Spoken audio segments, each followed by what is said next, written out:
हरे कृष्णा। तो आज का प्रश्न है, जीना यहाँ मरना यहाँ, इसके सिवा जाना कहाँ।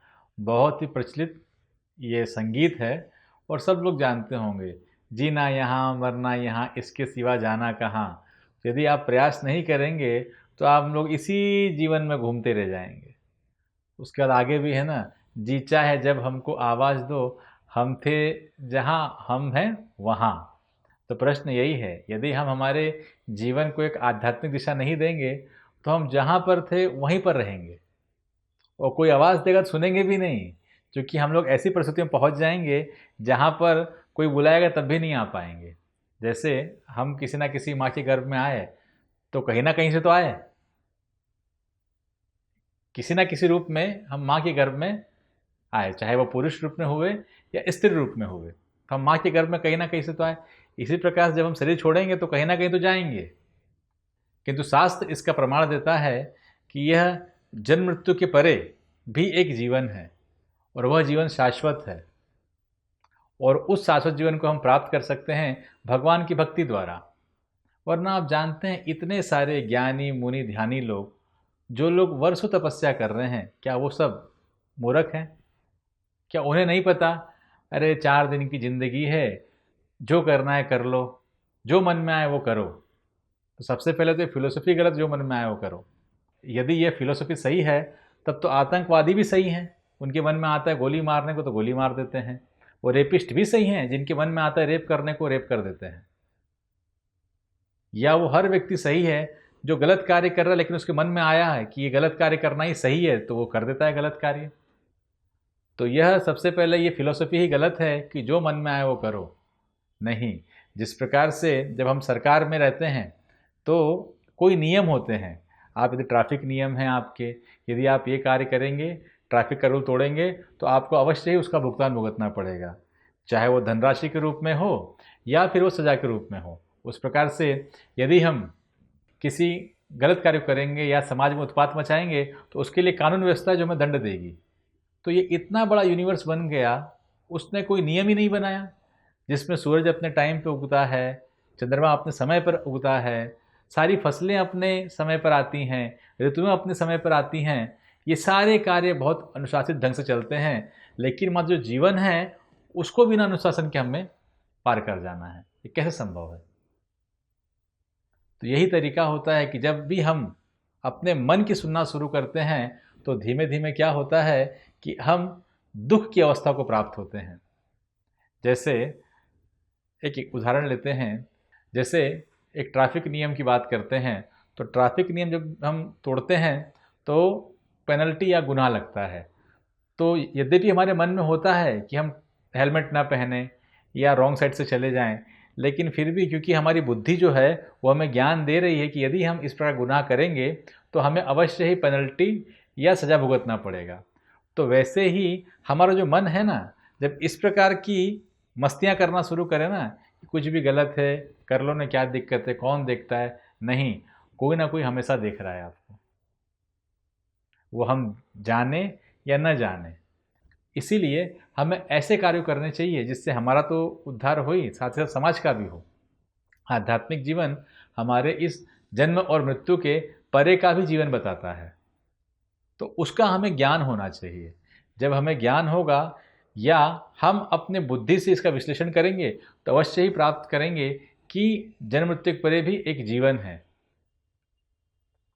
तो ये जो सब्जेक्ट है हमारा कि जीना यहाँ मरना यहाँ, इसके सिवा जाना कहाँ, अवश्य ही ये विभिन्न प्रकार की योनियाँ हमारे सामने देखने को मिलती हैं।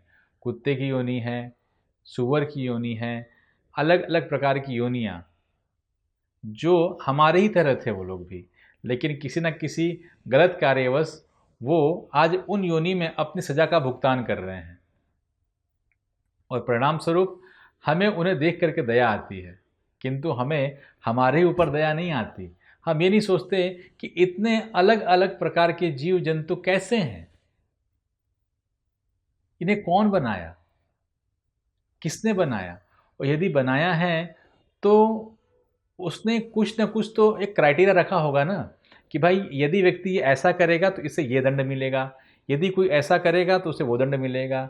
जैसे एक कुत्ता अमीर के घर में भी होता है और एक कुत्ता सड़क पर भी होता है। दोनों के जीवन में बहुत अंतर होता है, लेकिन ये अंतर तय कौन करता है? एक कुत्ता वही सड़क पर पैदा हुआ, उसे कोई मालिक उठा करके ले गया और वो एक अमीर घर का कुत्ता बन गया, और एक कुत्ता वहीं सड़क पर है। तो ये तय कौन करता है क्राइटेरिया? ये हम आप तय नहीं करते, ये हमारे कर्म तय करते हैं। तो सबसे पहले हमें गीता पढ़नी चाहिए, और गीता के अनुसार हमें हमारे क्या क्या कर्म हैं, या हमारे धर्म युक्त जो कर्म हैं उसे करना चाहिए। तभी हम इस जन्म मृत्यु के चक्रों से उठ पाएंगे। लोग बोलते हैं जन्म तो हुआ, मृत्यु के बाद कौन जानता है कौन कहाँ जाएगा। तो आप जहाँ से आए हैं, कहीं ना कहीं से तो आप आए हैं माँ के गर्भ में, तो वही दिशा तय करेगी कि आपको कहाँ जाना है। वो व्यक्ति तय करेगा जिसने आपको माँ के गर्भ में भेजा है। हर व्यक्ति का चेहरा अलग होता है। कैसे? यदि हम किसी फैक्ट्री में जाते हैं तो मैन्युफैक्चरिंग की डिज़ाइन कुछ सीमित होती हैं। 1 प्रकार, 2 प्रकार, 10 प्रकार, 20 प्रकार, 50 प्रकार, 100 प्रकार, 500 प्रकार, 1000 प्रकार की हम डिज़ाइन बना सकते हैं। लेकिन मनुष्य योनि या हमारे जो जीव जंतु हैं, या बोल सकते हैं हम लोग जो भी योनियां हैं जिन्हें हम देखते हैं, वो योनियां किसी भी रूप में एक दूसरे से मैच कभी नहीं खाती।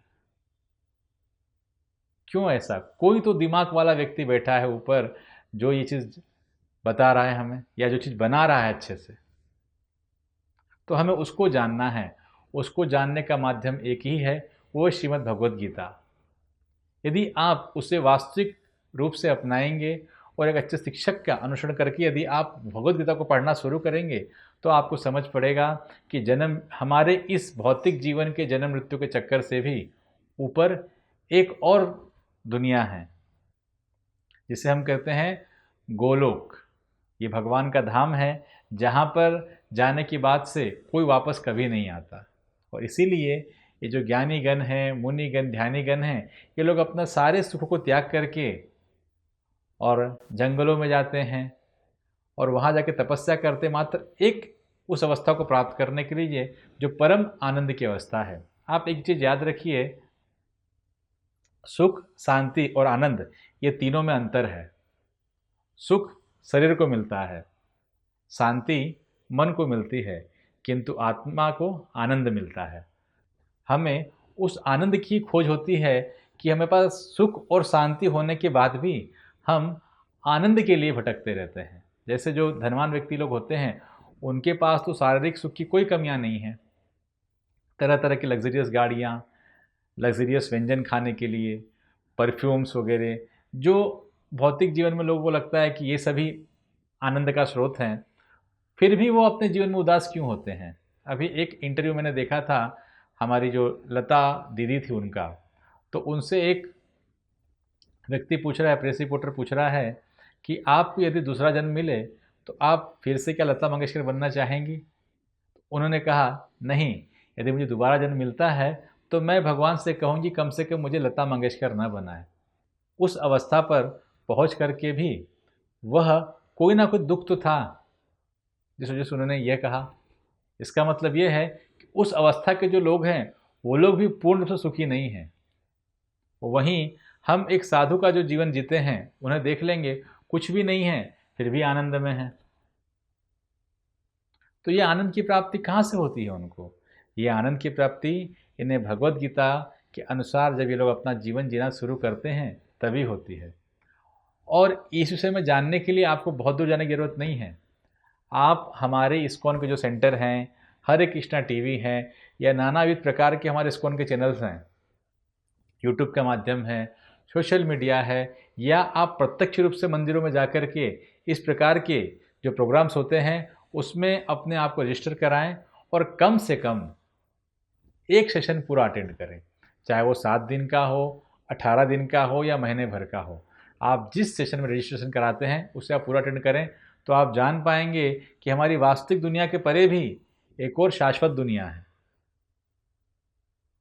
और वह वास्तव में वही दुनिया जो है, वह पहुंच करके हमें सर्व आनंद की प्राप्ति होती है, और हम फिर उस दुनिया से दोबारा इस जन्म मृत्यु और जरा व्याधि के चक्कर में वापस नहीं आते और शाश्वत रूप से भगवान के साथ नित्यवास करते हैं।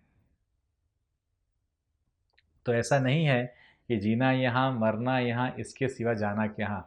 आपका कर्म ही आपको डिसाइड कर देगा कि आपको कहाँ जाना है। जैसे जब हम मेडिकल पढ़ते हैं तो डॉक्टर बनते हैं, हम इंजीनियरिंग पढ़ते हैं तो इंजीनियर बनते हैं, और आर्ट्स पढ़ते हैं तो उस प्रकार से हमारे उपाधि मिलती है। वैसे ही हम हमारे जीवन में जैसा कर्म करेंगे वैसी ही उपाधि हमें अंत में मिलने वाली है। और उसके लिए ऑलरेडी एक न्यायाधीश बैठा है जिसे हम बोलते हैं परम न्यायाधीश। वो जजमेंट ले लेगा कि हमें कहाँ फिट करना है। कहीं थे, कहीं से इस जीवन में फिट किया है, उसी प्रकार से यहाँ से भी कहीं ना कहीं हमें फिट कर देंगे।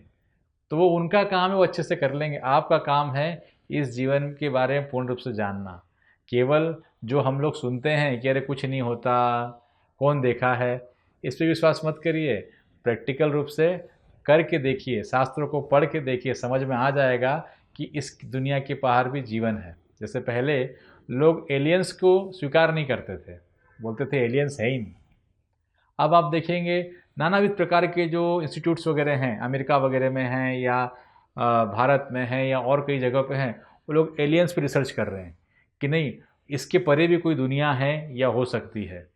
पहले कोई मंगल ग्रह पे विश्वास नहीं करता था, आप बोलते नहीं वहाँ पर जीवन संभव है। तो यह शास्त्रों में बहुत पहले से दिया गया है। और शास्त्रों का एक सबसे अच्छा उदाहरण है कि आज से 300-400 साल पहले पता चला कि पृथ्वी गोल है। और जब एक व्यक्ति विदेश से आया, उसने बताया कि पृथ्वी गोल है, तो हमने स्वीकार किया कि पृथ्वी गोल है।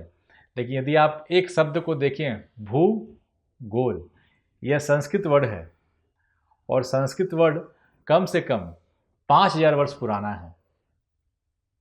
इसका मतलब हमारे शास्त्र पहले से जानते थे कि पृथ्वी गोल है। नवग्रहों के विषय में जो आज के वैज्ञानिक गण हैं उसको अलग रूप से उच्चारण करते हैं, लेकिन नवग्रह के विषय में हमें बहुत पहले से बताया हुआ है।